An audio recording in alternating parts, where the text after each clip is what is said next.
Here is a question. Read it carefully and think about the answer. Let us solve it step by step. Let us first understand the key concept here. A molecule has zero dipole moment when all individual bond dipoles or group dipoles cancel each other due to molecular symmetry. Step 1. Analyze option B. The structure shown is 3,4-dichlorocyclohex 1-Na or equivalently a cyclohexene with Cl on the two sp2 carbons of the double bond. The two C-Cl bonds are on adjacent carbons of the double bond. Because both Cl atoms are on a planar alkene system and are arranged on opposite sides, trans, of the double bond, the two C-Cl dipoles point in opposite directions within the plane and cancel vectorially. The symmetrical placement about the axis of the double bond means the net dipole moment is zero. Step 2. Analyze option A1.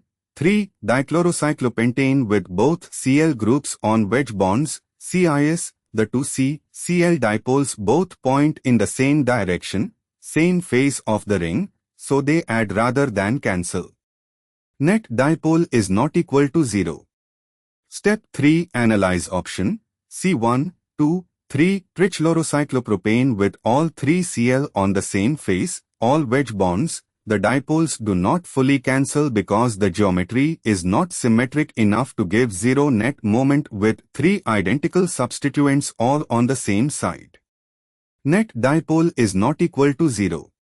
Step 4. Analyze option D1, 3-dichlorocyclobutane with 1 Cl on wedge, up, and 1 Cl on dash, down, trans configuration. In the cyclobutane ring, the 1,3-trans isomer does not have a plane of symmetry that makes the two C-Cl vectors cancel completely. The molecule still has a net dipole moment is not equal to 0.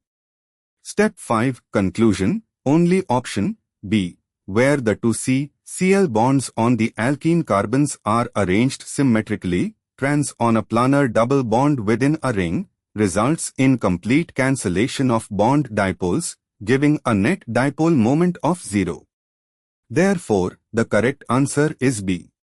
Therefore, the correct answer is option B.